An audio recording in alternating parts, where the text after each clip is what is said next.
आए दिन आपको पता है WWE अपनी किसी ना किसी अलग-अलग तरीके की ये जो यूनिक रैंकिंग्स है वो करती रहती है और अभी की इन्होंने रैंकिंग देखो क्या करी है। ये है लिस्ट उन सुपरस्टार्स की जिनको ये कह रहे हैं इनडिस्ट्रक्टिबल सुपरस्टार्स। अगर इसको इजी आसान सरल भाषा में समझा जाए तो मतलब है कि वो लोग जिनको तुम डिस्ट्रॉय ही नहीं कर सकते, मतलब कि ऐसे कि जो बार-बार उठ-उठ के सामने आ जाते हैं।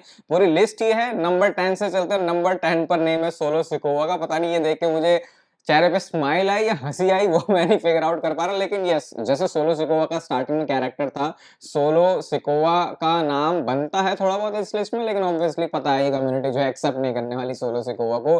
फिर नंबर 9 पर है मैनकाइंड। नंबर 8 पर रखा है जेकब फाटो को। थोड़ा थोड़ा डब्ल्यूडब्ल्यूई बायस भी रहती है अपनी ऐसी लिस्ट में कि अभी जो करंट के सुपरस्टार्स हैं उनके बारे में ज्यादा बात करें। फिर अल्टीमेट वॉरियर का नेम है, होगन का नेम आता है 6 पर। 5th पर आते हैं केन, ये तो मेरे लिए कुछ अलग ही स्थान रखता है पूरी इस लिस्ट में। फिर है द फील्ड ब्रे वायट, और उनकी इनकी भी जो बुकिंग है वो कुछ ऐसी ही थी। नंबर 3 पर है गोल्डबर्ग, ऑब्वियसली अपनी स्ट्रीक की वजह से। नंबर 2 पर है द बीस्ट ब्रॉक लेसनर, और नंबर 1 पर आई थिंक बिल्कुल जस्टिफाइड है, ये है कोई और नाम नहीं बल्कि the dead man the Undertaker का। करंट के अभी इस समय यहाँ पे दो सुपरस्टार्स हैं, और क्योंकि अभी के एरा में बन रही है लिस्ट तो इसीलिए यहाँ पे ऐसे नाम है। आज से 10 साल बाद में भी हो सकता है अगर डब्ल्यूडब्ल्यूई ऐसे बनाए तो फिर इसमें से कुछ जो नाम है वो ना हो, क्योंकि मैंने बोला जैसे कि अभी करंट जो बायस है उसके हिसाब से डब्ल्यूडब्ल्यूई चलती है। सोलो सिकोआ के ऊपर आपका क्या एक्सपर्ट ओपिनियन है वो आप डेफिनेटली कमेंट सेक्शन में बता सकते हो। और वेलकम है आपका वॉइस ऑफ रेसलिंग के एक और नए एपिसोड में।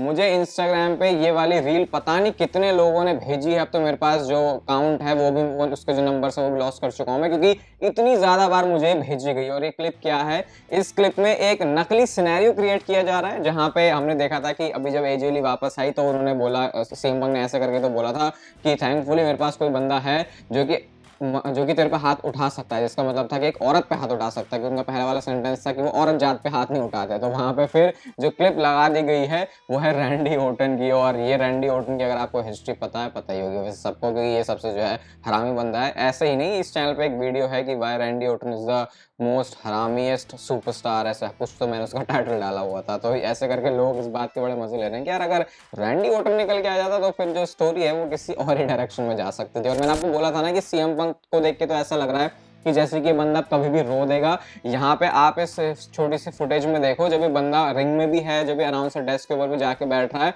तो लिटरली आंखों में आंसू ही है सीएम पंक के। वो तो डब्ल्यूडब्ल्यूई के कैमराज ने उस तरीके से इसको कैप्चर नहीं किया, क्योंकि ऑब्वियसली ये थोड़ा सा वैसा हो जाता है कि भाई सीएम पंक तो बड़ा स्टड बंदा है, वो रोते हुए थोड़ा इतना अच्छा लगेगा नहीं। बाकी अनरियल डॉक्यूमेंट्री में तो हमने बैक स्टेज दहाड़ दहाड़ के सीएम पंक को रोते हुए देखा जब वो रेसलमेनिया का मेन इवेंट कर लेते हैं। तो बंदा प्रोफेशनल रेसलिंग से कितना प्यार करता है, उसका पैशन कितना है वो यहीं से पता चलता है। और अपनी बीवी के प्यार में तो भाई अब सीएम पंक पूरे ही बावरे हो चुके, मतलब शुरू से ही था, पब्लिकली दिखा रहे हैं। आप इंस्टाग्राम पे ये वाली उनकी स्टोरी देखो जहां पर उन्होंने कैप्शन लिखा है जस्ट लुक एट हर, और साथ में उन्होंने आंखों से उनके दिल निकल रहे हैं, उनको देख के जो है उनके पेट में बटरफ्लाइज हो रही हैं, ये सारी चीजें वो दिखाई रहे हैं। और कोइंसिडेंस भी देखो कैसा हुआ है, आज से 15 साल पहले ही एजे ली का डब्ल्यूडब्ल्यूई में डेब्यू हुआ था, और 15 साल अब हो गया, तो अभी से कुछ दिन पहले उनका रिटर्न हुआ था। तो शायद मतलब क्या बना सकता है, जो भी है। अब डब्ल्यूडब्ल्यूई शायद पूरी अब कुछ प्लेलिस्ट वगैरह भी निकालेगी एजे ली की, तो अगर आप फेमिलियर नहीं हो एजे ली के गेम से तो शायद इन वीडियोस के थ्रू आपकी हेल्प हो सकती है, क्योंकि मुझे पता है बहुत सारे लोगों को अभी समझ में नहीं आ रहा है कि ये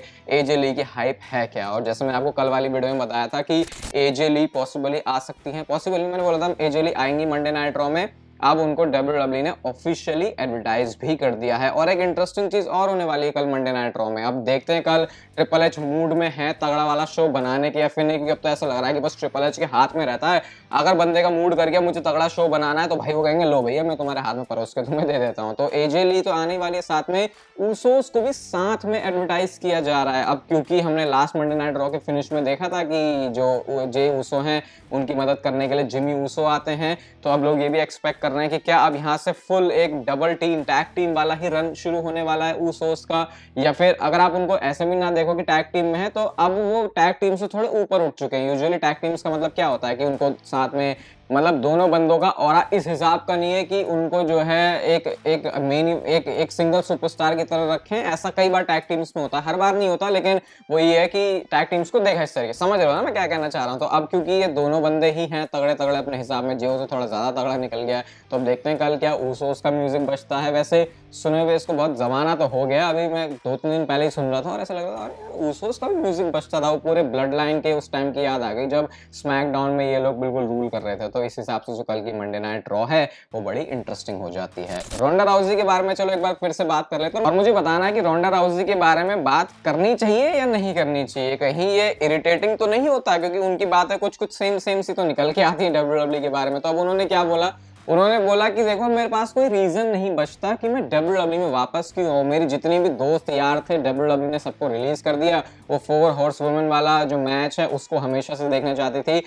आई थिंक एक नाम तो शेना बेजलर है, फिर एक मरीना शफीर है, और एक और सुपरस्टार थी एनएक्सटी में, मेरे को उनका नाम नहीं याद आ रहा। थोड़ी सी इनके हिसाब से उनकी लीनर फिजिक थी, वो किसी को याद आ रहा तो आप बता देना। तो ऐसा करके पहले मैच होता था कि अरे ये एमएमए वाले बैकग्राउंड के 4 बंदियां और इधर फिर अपनी जो डब्ल्यूडब्ल्यूई की 4 हॉर्स वुमेन हो गई। लेकिन वो मैच तो कभी हुआ नहीं, और अब तो डब्ल्यूडब्ल्यूई के पास जो खुद की 4 हॉर्स वुमेन है उसमें से एक तो साशा बैंक्स बाहर हैं। तो अब तो फिर रोंडा राउजी यही बोल रही है कि यार अब वो मैच मुझे कभी करने का मौका मिला नहीं, तो फिर अब क्या ही मेरा वापस डब्ल्यूडब्ल्यूई में आना बनता है। वो मेरे लिए एक फन पार्ट था, और वो कहती हैं कि डब्ल्यूडब्ल्यूई में मुझे जितना भी कुछ अचीव करना था वो मैं अचीव कर चुकी हूँ। तो ऐसा करके वो डब्ल्यूडब्ल्यूई को थोड़ा सा नीचा ही दिखाती है, और ये चीज़ फैंस को बड़ा गुस्सा दिला देती है कि ये इसने हमारी डब्ल्यूडब्ल्यूई के बारे में ऐसा बोल कैसे दिया। लेकिन हम लोग इतने ज़्यादा वल्नरेबल नहीं है कि किसी की बातों से इतनी जल्दी चढ़ जाएं या हो जाएं, ठीक है। मैं तो एटलीस्ट ऐसे हूँ, देखो, और आप भी ऐसे ही बनो जिंदगी, डब्ल्यूडब्ल्यूई में नहीं, जिंदगी में ही ये चीज़ आपको काफ़ी ज़्यादा हेल्प कर जाएगी। विमेंस डिवीजन की बात चली रही है, अब एजे ली वापस आ चुकी हैं,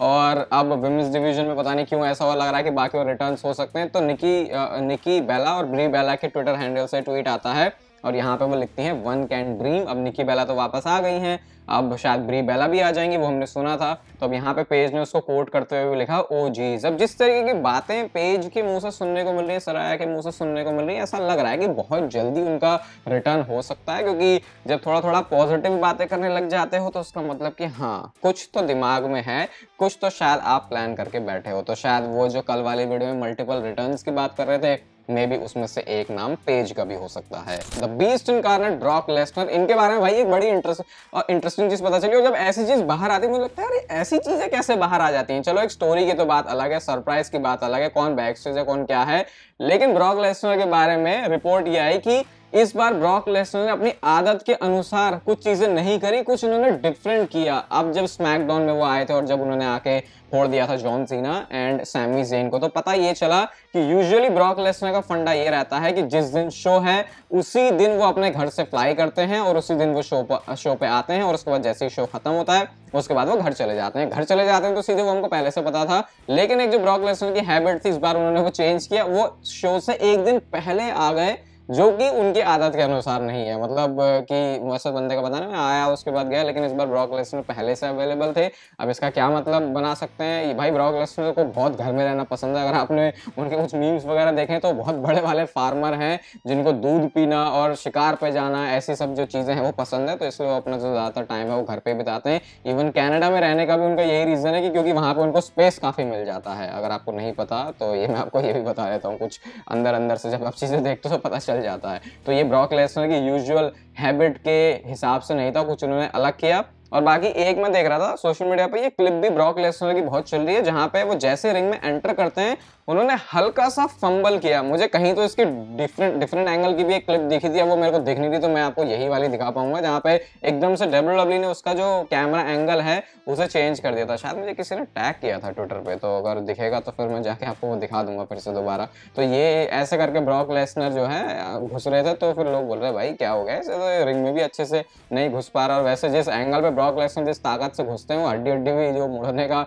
सीन सपाटा है वो हो सकता था, बट अभी ऐसी कोई बात नहीं है। और वैसे भी अगर आप देखोगे तो बहुत टाइम के बाद उन्होंने रिंग में ऐसे एंटर किया होगा, समर स्लैम को अगर काउंट ना करें। बट भाई ब्रॉक लेसनर ये वो बंदा है जिसको आप बोल सकते हो कि अगर चाहे तो शायद सबसे लंबा अपना डब्ल्यूडब्ल्यूई का करियर कर सकता है, जिस तरीके से उन्होंने अपने आप को मेंटेन करके रखा हुआ है, या फिजिकली जो चीजें ब्रॉक लेसनर रिंग में ऑफर करता है फैंस के लिए। चलो यार, अगर एलए नाइट वाले हो आप तो आपको सुन के बहुत खुशी होगी और एक रीजन मिलेगा कि क्यों आखिर एलए नाइट को भी अच्छी खासी स्पॉटलाइट में रखना चाहिए और उनके पास भी चैंपियनशिप आनी चाहिए। तो अब तक 2025 में जिस सुपरस्टार ने सबसे ज्यादा मैचेस रेसल करे हैं वो कोई और नहीं बल्कि एलए नाइट, और यहाँ पे 49 मैचेस एलए नाइट अब तक दे चुके हैं। और जब आप बात करते हो ना वर्क एथिक्स की, ये हमारे लिए इतना नहीं मैटर करता, ये डब्ल्यूडब्ल्यूई में बैक स्टेज जो चीजें बुक कर रहे हैं उनके लिए बहुत ज्यादा मैटर करता है कि कितनी बार हमने इस बंदे को स्पॉट पे रखा, कितना भरोसेमंद बंदा है और कितने टाइम तक डब्ल्यूडब्ल्यूई में आगे और टाइम दे सकता है। उस हिसाब से डब्ल्यूडब्ल्यूई उस बंदे के ऊपर इन्वेस्ट करती है। तो एलए नाइट के पास माइक स्किल्स है, उनको फैंस पसंद करते हैं। रेसलिंग भी मैं ये बोलूंगा कि हाँ बहुत बढ़िया नहीं है, तो ऐसी भी नहीं है कि कोई बहुत बेकार है।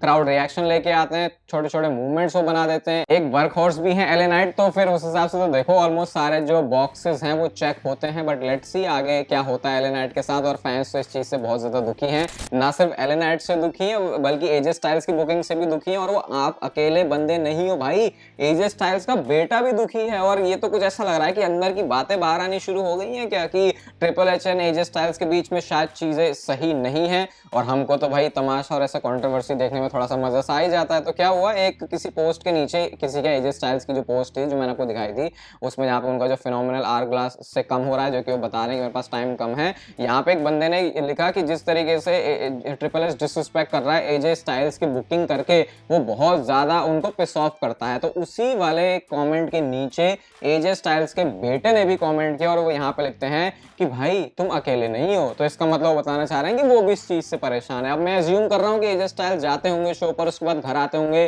तो बेटे से बात होती होगी, तो बेटा बोलता हुआ क्या हो रहा है। तो इतना तो बेटे को भी समझ में आ रहा है कि ट्रिपल एच ही बुक करते हैं, बट एजे स्टाइल्स क्या डब्ल्यूडब्ल्यूई के साथ कॉन्ट्रैक्ट में है, इस वजह से वो ज्यादा चीजें नहीं बोल पा रहे। क्योंकि ये बात अच्छी तरीके से जानते हैं ट्रिपल एच की अगर एजे स्टाइल्स से रिलेटेड किसी भी नेगेटिविटी में आया तो भाई फैंस मुझे गंदा वाला ही रेलेंगे। और अब तो ट्रिपल एच का रोल भी वैसा हो गया ना, अब उनको कोई एज ट्रिपल एच या फिर वो द गेम जो उनका कैरेक्टर था वैसे नहीं देखता, उनको इसी तरीके से देखा जाता है कि अच्छा ये बंदा है जो कि शो चलाता है, बुक करता है, कुछ अच्छा होगा तो ऐसा क्रेडिट मिलेगा, कुछ बुरा होगा तो फिर तो उसके लिए भी उसी को गालियां मिलेंगी। तो ऐसे करके ट्रिपल एच का हिसाब किताब भी चल रहा है। बट अगर ऐसा है कि एजे स्टाइल्स भी अपनी बुकिंग से परेशान है तो भाई फिर तो ये डेफिनेटली परेशान होने वाली बात हो जाएगी। क्योंकि कई लोग मुझे ऐसे लगते हैं जो कि अपनी बेकार बुकिंग के बावजूद भी परेशान नहीं होते। और शायद उस लिस्ट में मैं नाम रख सकता हूँ रैंडी ओर्टन का, वरना ये बंदा अभी तक डंडा करके आप कह सकते हो अपनी कुछ ना कुछ अच्छी जो बुकिंग है वो निकलवा सकता था। अब बात करते हैं उस एक बहुत बड़े मैच के बारे में जो कि 2025 में अभी आपके लिए इंतजार कर रहा है। तो आपको पता है डब्ल्यूडब्ल्यूई का सर्वाइवर सीरीज होता है, यहाँ पे वॉर गेम्स वाला मैच होता है। और जैसे ही विजन वाली फैक्शन बनी थी, मैंने आपसे बोला था कि अगर इस बार वॉर गेम्स में एक टीम ये विजन वाली नहीं होती तो इससे बड़ी बेवकूफी डब्ल्यूडब्ल्यूई की कुछ होने नहीं वाली। और एग्जैक्टली डब्ल्यूडब्ल्यूई वो बेवकूफी करने भी नहीं जा रही, क्योंकि जो मैच रूमर्ड है ये वॉर गेम्स के लिए वो विजन वाली टीम का ही है, जहां पे हमको पता है सेथ रॉलिंस है, Bronson read and Bron Breakker है। आपको लगेगा भाई ये तो 4 या 5 बंदों का होता है, तो अभी देखो कुछ पता तो है नहीं कि 4 बंदों का करेंगे 5 बंदों का करेंगे, लेकिन एक और नाम है जो कि पॉसिबली ज्वाइन करेगा विजन फैक्शन को वॉर गेम्स के लिए, सिर्फ एक मैच के लिए। और ये नाम कोई और नहीं बल्कि social media mega star Logan Paul का है। अगर आपने अलग अलग कहीं बातें सुनी है लोगन पॉल की, तो उनको बड़ी चुल है इस वॉर गेम्स वाले मैच में आने की, तो वो एक लाइकली नेम है जो कि इस मैच में हो सकते हैं। और अगर 5 बंदों का बनाना है तो लोगन पॉल के साथ फिर ड्रू मैकिंटायर की भी एंट्री होगी इस मैच में। और जो दूसरी टीम है वो बहुत ऑब्वियस है, रोमन रेंज का नाम इसमें होगा, क्योंकि विजन से सबसे बड़ा पंगा उनका ही है, सीएम पंग का भी सबसे बड़ा पंगा है। फिर नाम यहाँ पे हो सकता है पॉसिबली एलए नाइट का, क्योंकि उनका भी पंगा है। और फिर जो 2 यहाँ पे नेम बचते हैं वो हो सकते हैं जॉन सीना और साथ में कोडी रोड्स के। जॉन सीना किस लिए, क्योंकि भाई वॉर गेम्स मैच में जॉन सीना भी कंपीट करेगा तो डब्ल्यूडब्ल्यूई के लिए बड़ा मैच बनाने वाली बात होगी। और कोडी रोड्स का इस वजह से भी क्योंकि उनके जो पंगे हैं वो चल रहे हैं ड्रू मैकिंटायर के साथ। तो सोचो ये 5 वर्सेस 5 वाला match WWE possibly war games के लिए कुक कर सकती है। और उस स्ट्रक्चर को दिमाग में रखना कि क्या क्या पॉसिबिलिटीज निकल के आ सकते हैं इस मैच से, अगर ये सुपरस्टार्स इस मैच का पार्ट बनने वाले हैं। बाकी इस वीडियो को यहाँ तक देख रहे हो तो इस वीडियो को लाइक कर देना। मेंबरशिप वाले कंटेंट में इंटरेस्टेड हो तो गॉड मोड मेंबरशिप को ज्वाइन कर सकते हो उस ज्वाइन बटन में क्लिक करके। बाकी इस चैनल को सब्सक्राइब कर दो ऐसी और मस्त डब्ल्यूडब्ल्यूई से रिलेटेड वीडियोस के लिए। बाकी तब तक फिर लेते रहो जिंदगी के मजे।